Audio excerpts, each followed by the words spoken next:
Hello, I'd like to learn about the adoption process, please. Excuse me. Are you lost? We're not handing out charity today. I smiled politely. No, ma'am. I'm here to adopt a child. She laughed out loud. You? Adopt? She stepped closer, her perfume hitting my face. Look at yourself.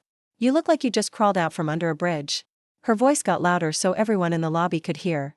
Do you even know how much adoption costs? How are you going to feed a child when you can't even afford a decent shirt? She waved at the security guard. Get this man out of here. He's ruining our image. The wealthy couples in the lobby stepped back, some even covering their noses. Someone whispered, yeah, poor people shouldn't be allowed to adopt. A woman actually took my photo, laughing. Nobody said a single word in my defense. But what none of them knew was that in 72 hours, I'd be sitting across from them in a courtroom. And that sweet young volunteer, crying in the corner? Her life was about to change forever. My name is Robert Hayes. I'm 67 years old. That afternoon, I wore my oldest sweater. The collar was stretched out, and it smelled a bit like mold. My khakis were faded with torn hems, and I wore cracked leather shoes I hadn't polished in months. My gray hair was messy, my beard unshaved. I carried an old cloth bag with some papers inside. To everyone there, I looked like a homeless man who had wandered in by mistake. What they didn't know. I'm Judge Robert Hayes. For 28 years, I have signed every single legal adoption in this county. My wife passed away 3 years ago, and we never had children of our own.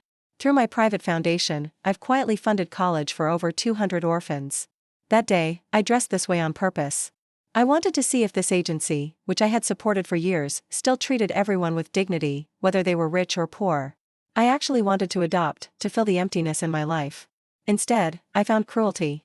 Victoria, the director, wouldn't stop. Security, now.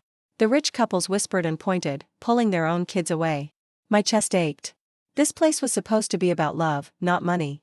Then, I heard a soft sob.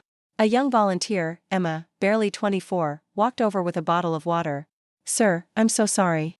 This isn't right. Victoria spun around. Emma, step away from him or you're fired. Emma's hands shook, but she stayed right next to me. He just wants to give a child a home, she whispered. Victoria grabbed her arm hard. I said move. But Emma didn't budge. This girl, probably making minimum wage, was risking her job for a complete stranger in rags. I didn't argue. I just reached into my cloth bag and pulled out a thick white envelope. I handed it to Emma quietly. Keep this. Next Monday, 9 a.m., go to the address inside. Your life will be different. Her eyes went wide. Victoria screamed, Emma, drop that envelope right now if you want to keep this job. I turned and walked out.